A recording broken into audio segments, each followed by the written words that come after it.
طبی اجتماعی مسئلے آتے ہیں وہ سب سیکنڈری ہیں، ثانوی ہیں. اور روزہ اس لیے نہیں رکھنا کہ ہم اس بہانے ڈائٹنگ کر لیں گے، یا ہماری صحت اچھی ہو جائے گی، یا ہمارا وقت بچ جائے گا، دن پر کھانا پکانے اور کھانے سے فارغ رہیں گی، یا اور کوئی فائدے. وہ سب سیکنڈری ہیں، وہ نیت میں نہیں ہونے چاہیے. اصل نیت کیا ہونی چاہیے کہ میں روزہ اس لیے رکھ رہی ہوں تاکہ مجھے اللہ کا تقوی حاصل ہو. تقوی کا لفظ جو ہے نا، یہ واو قاف یا کے مادے سے ماخوذ ہے، جس کا مطلب ہوتا ہے ایک چیز کو دوسری چیز کے ساتھ دور ہٹانا، دفع کرنا، ایک چیز کو دوسری چیز سے ہٹانا. متقی آدمی اپنے آپ کو نیک عمل کے ذریعے نافرمانی سے اور اللہ کے عذاب سے بچاتا ہے. اور تقوی کی تعریف میں بہت سے اقوال ملتے ہیں، ان سب کو اگر پڑھیں تو ان کا خلاصہ یہ نکلتا ہے کہ اللہ تعالیٰ کی رضا اور خوشنودی کی خاطر نیک اعمال کرنا، اور اس کی ناراضگی اور عذاب کے ڈر سے معاصی اور گناہ چھوڑ دینا. اللہ تعالیٰ کی رضا کی خاطر، اللہ کی خوشنودی کی خاطر، یعنی روزہ کس لیے رکھنا ہے؟ اللہ کی رضا کی خاطر. اور پھر یہ کیا شمار ہوگا؟ نیک عمل شمار ہوگا. یعنی یہ نیک عمل اللہ کی رضا کی خاطر کرنا ہے.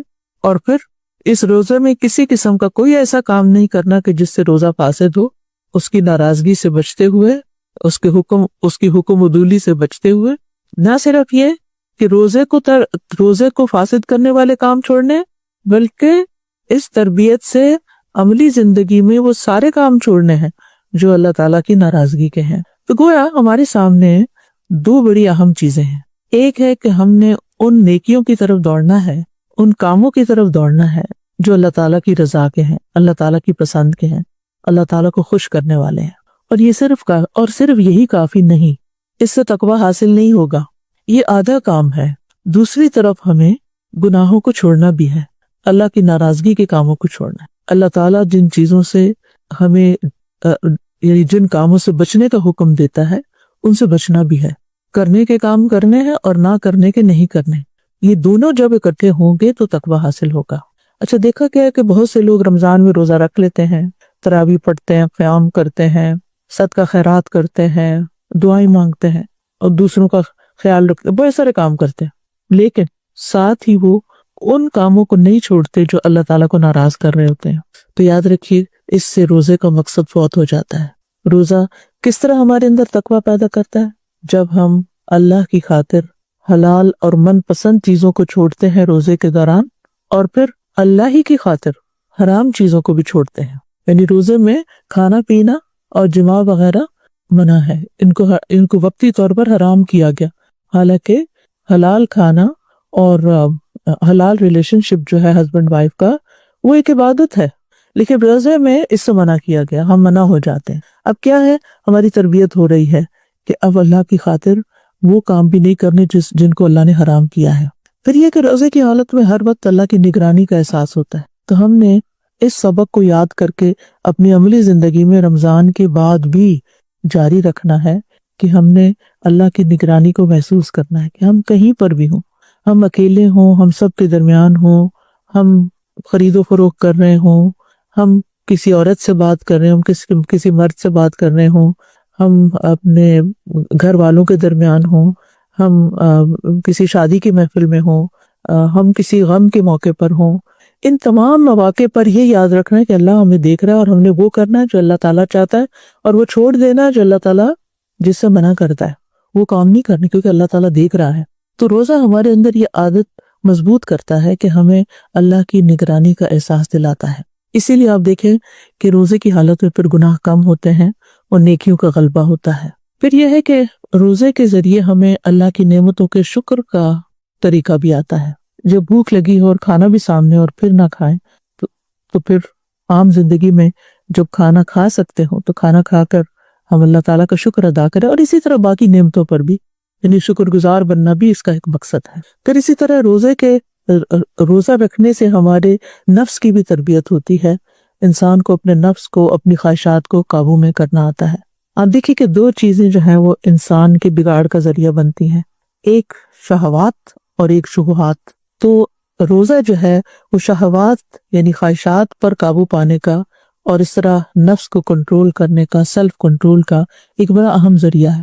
اور جب انسان طاقتور ہو جاتا ہے، ایمانی طور پر اپنے نفس پر قابو پا لیتا ہے، تو پھر اس پر شیطان کا وار نہیں چلتا. پر وہ اپنے دشمن کو ہرا دیتا ہے، وہ اپنے دشمن پر بھی قابو پا لیتا ہے، کیونکہ شیطان جو ہے وہ نفس کے ذریعے ہم پر حاوی ہوتا ہے، اور جب ہم نفس کو کنٹرول کر لیتے ہیں، اس کی باغ بر اپنے ہاتھ میں لے لیتے ہیں اور اپنی خواہشات کو کنٹرول کر لیتے ہیں، تو پھر شیطان کو موقع نہیں ملتا کہ وہ کہیں سے آ سکے۔ پھر اس کے علاوہ آپ دیکھیں کہ روزہ رکھنے سے انسان کی جسمانی صحت اچھی ہوتی ہے۔ جب جسمانی صحت اچھی ہوتی ہے تو اس وقت میں اس کے طبی فوائد میں نہیں جاؤں گی، اس پر بہت کچھ لکھا گیا ہے، بہت کچھ سننے کو ملے گا، بہت کچھ آپ پڑھ سکتے ہیں، لیکن میرا یہاں کہنے کا مطلب یہ ہے کہ بھوک سے بھی ایک الگ طرح کی طاقت پیدا ہوتی ہے انسان کے اندر۔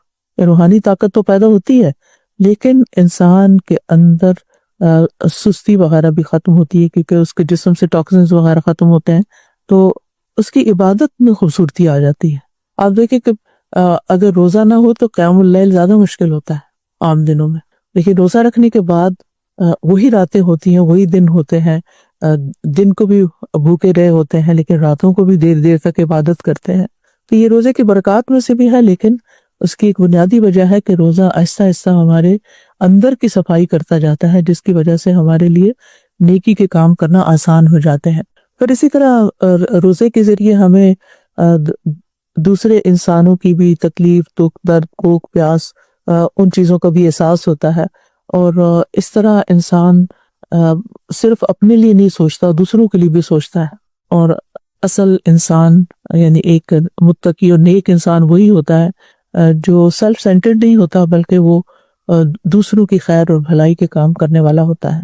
انسان کے اندر اگر عاجزی ہو، انسان کے اندر شکر کے جذبات ہوں، انسان کے اندر اگر فائدہ پہنچانے کی صلاحیت ہو، تو انسان دنیا میں بھی ایک بہترین انسان بن جاتا ہے، دنیاوی اعتبار سے بھی اور اللہ کی نگاہ میں بھی۔ اللہ سبحانہ تعالیٰ کو تکبر پسند نہیں۔ روزے میں آپ دیکھیں گے کہ جب انسان کو بھوک لگتی ہے یا انسان اپنے نفس پر کنٹرول کرنے لگتا ہے تو اس کے اندر ایک عاجزی پیدا ہوتی ہے، یعنی وہ بھوک جو ہوتی ہے یا کمزوری کی کیفیت جو ہوتی ہے انسان کے اندر عاجزی پیدا کرتی ہے۔ اب یہ عاجزی جو ہے اگر عام روزمرہ زندگی میں انسان کے اندر ہو، کہ اگر اللہ نے انسان کو بہت کچھ بھی دیا ہوا ہے جس کی بنا پر وہ تکبر کر سکتا ہے، کوئی علم ہے، مال ہے، حسن ہے، اور بہت سی نعمتیں ہیں، تو جب انسان کچھ چیزوں سے بھی محروم ہوتا ہے تو اس کے اندر عاجزی آتی ہے۔ تو روزہ انسان کے اندر عاجزی پیدا کرتا ہے، پھر انسان کے اندر شکر پیدا کرتا ہے کہ جب اس کو وہ نعمت ملتی ہے، جب وہ افطار کرتا ہے۔ اور پھر تیسری چیز یہ ہے کہ انسان جب خود پر جو کیفیات گزرتی ہیں تو اس کو دوسروں کی کیفیت سمجھنے کا موقع ملتا ہے، جس کی وجہ سے وہ دوسروں کو فائدہ پہنچانے والا بن جاتا ہے۔ تو روزہ ہمارے اندر یہ ساری چیزیں پیدا کرتا ہے، لہٰذا اس میں اور بھی بہت سی حکمتیں ہیں، لیکن مختصراً ان کی یاد دہانی کرانی تھی کہ یہ ہم نے ان چیزوں کو حاصل کرنا ہے اور ان کو مد نظر رکھنا ہے۔ اور پھر اللہ تعالیٰ فرماتے ہیں چند دن ہے گنتی کے، جو کوئی بیمار ہے یا سفر پر ہے تو دوسرے دنوں سے روزے رکھ لے، عدت گنتی پوری کر لے۔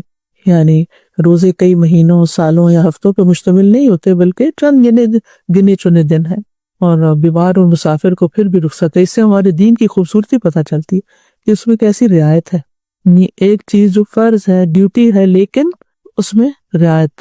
ہمیں بھی اپنی زندگی میں اس چیز کو لانا چاہیے کہ بعض اوقات ہم دوسرے انسانوں کے ساتھ جب معاملہ کر رہے ہوتے ہیں، ان کو کچھ ذمہ داریاں سونپ رہے ہوتے ہیں، تو پھر ان کا ایک ہیومن آسپیکٹ بھی ہوتا ہے کہ ان کے اندر بیماری بھی ہو سکتی ہے، ان کے اندر کچھ ایسی مجبوری ہو سکتی ہے کہ جس کی وجہ سے اگر وہ اپنا کوئی کام پورا نہ کر سکے، جیسے گھر کے ملازم ہی ہو سکتے ہیں، تو وہاں پر ان کے ساتھ رعایت برتنے والے ہوں۔ اور ویسے بھی زندگی میں دوسرے انسانوں کے ساتھ رعایت برتنا، کہ کسی نے اگر آپ کا حق پورا نہیں بھی دیا تو کوئی بات نہیں، اس کی مجبوری کو، اس کی ضرورت کو اگر انسان سمجھے تو انسان کے لیے کام کرنا آسان ہو جاتا ہے۔ اور پھر آپ دیکھیں وَعَلَى الَّذِينَ يُطِيقُونَهُ فِدْيَةٌ طَعَامُ مِسْكِين، اور جو شخص بڑھاپے یا بیماری کی وجہ سے، یعنی جسے شفا یابی کی امید نہ ہو، روزہ رکھنے میں مشقت محسوس کرے، وہ مسکین کو کھانا بطور فدیہ دے دے۔ اور اس کا یہ بھی کہا جاتا ہے کہ یہ ابتدا میں آیت نازل ہوئی تھی کہ جو لوگ طاقت رکھتے ہیں اور پھر نہیں رکھ سکتے، یعنی ابتدا میں رعایتیں زیادہ دی گئی تھی، تو وہ مسکین کا ایک مسکین کا کھانا فدیے میں دے دے۔ اب فدیہ کا ہے جو کھانا آپ روز کھاتے ہیں ایک وقت کا دے دے، اور آپ دیکھیے کہ فمن تطوع خیرا فہو خیر اللہ، جو خوشی سے نیکی کرے اس کے لیے بہتر ہے، یعنی جو کوئی ایک مسکین سے زیادہ کئی لوگوں کو کھانا کھلا دے تو یہ اس کے لیے بہتر ہے، یا پھر یہ کہ جو فدیے کے ساتھ ساتھ بعد میں اگر ہمت آ گئی روزہ رکھے تو یہ اس کے لیے بہتر ہے۔ وَأَن تَصُومُوا خَيْرٌ لَكُمْ، اور یہ کہ تم روزہ رکھو یہ تمہارے حق میں بہتر ہے، ان کنتم تعلمون، اگر تم جانتے ہو۔ یعنی ابتدا میں لوگوں کو شوق دلایا گیا کہ روزہ رکھنا زیادہ بہتر ہے فدیہ دینے سے۔ اور عام حالات میں بھی آپ دیکھیں کہ اگر ایسے بزرگ ہیں جو روزہ رکھنے میں انہیں زیادہ مشقت ہوتی ہے، لیکن پھر بھی وہ اگر کوشش کریں اور رکھنا چاہیں تو ان کو رکھنا ہی زیادہ بہتر ہے، کیونکہ بعض اوقات انسان اپنے آپ کو انڈر اسٹیمیٹ کرتا ہے، میں یہ نہیں رکھ سکوں گا، میں یہ نہیں کر سکوں گا۔ صحت مند اچھے بھلے لوگ بھی آپ دیکھیں کہ بعض اوقات سخت گرمی ہوتی ہے تو وہ سوچتے ہیں کہ لگتا ہے اس سال میرے سے روزے رکھنے مشکل ہوں گے، یا کوئی چھوٹی موٹی بیماری ہو جاتی ہے تو انسان پہلے سے گھبرا اٹھتا ہے۔ تو یہ اگر یہ بات یاد رہے وَأَن تَصُومُوا خَيْرٌ لَكُمْ إِن كُنتُم تَعْلَمُونَ، یعنی اگر تمہارے سامنے اس کا اجر آ جائے اور اس کا فائدہ تمہیں پتہ چل جائے تو پھر تو تم روزہ ہی ضرور رکھو گے۔ اور ویسے بھی آپ دیکھیں کہ اللہ سبحانہ وتعالیٰ فرماتے ہیں کہ ایک نیکی کا ثواب 10 گنا سے 700 گنا تک ہے، یہ حدیث قدسی ہے، اور روزہ صرف میرے لیے ہے، میں اس کا بدلہ دوں گا۔ یعنی باقی نیکیوں کا بدلہ بتا دیا گیا کہ کتنے % ملے گا تمہیں، لیکن روزے کا بدلہ اللہ تعالیٰ خود دے گا۔ تو یعنی اس کا ثواب جو ہے، اس کا اجر جو ہے وہ یعنی ان گنت ہے، بے شمار ہے، انسان اس کو امیجن بھی نہیں کر سکتا۔ اور پھر سب سے بڑا فائدہ کیا ہے، روزہ آگ سے ڈال ہے، یعنی آگ بہت بڑی بلا ہے، جہنم بہت بڑی مصیبت ہے، اس سے بڑی کوئی تکلیف کی چیز نہیں۔ تو یہ روزہ جو وہ انسان کو آگ کی طرف جانے سے روکتا ہے، یہ آگے آ جائے گا، اس کے لیے ڈھال بن جائے گا، جیسے میدان جنگ میں دشمن کی وار سے بچنے کے لیے ڈھال ہوتی ہے۔ اور پھر روزہ دار کے منہ کی بو اللہ کے نزدیک مشک سے زیادہ بہتر ہے۔ اور بھی بہت سی احادیث ہیں جس سے موٹیویٹ کیا گیا کہ روزہ رکھنا کتنا فائدے کا ہے۔ وہ احادیث آپ کتابوں میں پڑھتے بھی ہیں، سن بھی چکے ہیں، یہاں صرف چند اہم باتوں کی طرف توجہ دلانا مقصود ہے، اس لیے وہ ان ساری تفصیلات کو چھوڑ رہی ہوں۔ پھر آپ دیکھیں کہ روزے فرض کرنے کے لیے اللہ تعالیٰ نے رمضان کے مہینے کو منتخب کیا، اور قرآن کو نازل کرنے کے لیے بھی رمضان کے مہینے کو منتخب کیا۔ اس سے خاص طور پر اس مہینے کی اہمیت ہمارے سامنے آتی ہے، یعنی شہر رمضان الذی انزل فیہ القرآن۔ تو آئیے ہم ایک اور آیت سنتے ہیں اور پھر اس کے بعد ہم اس پہ بات کریں گے کہ بعض اوقات اللہ سبحانہ تعالیٰ کچھ چیزوں سے ہمیں جب روکتے ہیں تو اس کے بڑے ہی فائدے ہوتے ہیں۔ رکنا ایک مشکل کام ہوتا ہے نا، ہم سب سیڈ تھے کہ انسٹیٹیوٹ بند ہو گیا اور آڈینس نہیں، لیکن مجھے اس وقت میں اپنے آپ کو کھنگال رہی تھی کہ میں ہمیشہ دعا کرتی ہوں کہ اللہم انی اسألک الرضا بعد القضاء، کہ اللہ مجھے تقدیر کے نافذ ہونے کے بعد مجھے راضی کر دینا۔ تو میں کتنی راضی ہوں، الحمدللہ۔ دل میں ایسی ٹھنڈک تھی، ایک لمحے کے لیے بھی کوئی تکلیف، کوئی غم، پریشانی، کوئی فکر لاحق ہی نہیں ہوئی کہ یہ سب کچھ آج بند کیوں ہو گیا اور میں اکیلے بیٹھ کے یہ کیسے کروں گی۔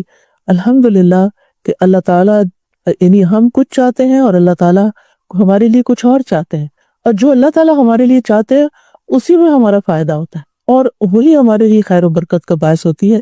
اس سے ہماری زندگی میں یعنی اللہ تعالیٰ مختلف سچویشنز میں ڈال کر ہمیں آزماتے ہیں کہ ہم اس وقت کرتے کیا ہیں، اب ہم کیا اطاعت گزار ہیں، اس کی رضا پہ راضی ہیں، یا پھر ہم اپسیٹ ہیں۔ اگر ہم اپسیٹ ہیں تو اس کا نقصان اللہ تعالیٰ کو تو کچھ بھی نہیں، خود ہم ہی کو ہے۔ تو اللہ سبحانہ تعالیٰ ہمیں ہمیشہ رکنے والی چیزوں سے رک کر اپنی رضا سے نوازے۔ آپ دیکھیں کہ مجھے تو ہمیشہ جنگ بدر یاد آتی ہے کہ وہ رمضان میں ہوئی تھی۔ صحابہ نے یہ تھوڑی کہا تھا کہ ابھی تو رمضان ہے، تھوڑا ٹھہر جائیں، یا لوگ اس کو عذر بنا لیتے، لیکن جب اللہ کا حکم آ گیا تو بس چل پڑے۔ جی عظمی نورین مائک انمیوٹ کیجئے۔ جی، اور یہی تقویٰ ہے اصل میں، یعنی جب ہم یہ دو کام کر رہے ہوتے ہیں تو ہم تقویٰ کی حالت میں ہوتے ہیں۔ شازیہ نواز، بالکل،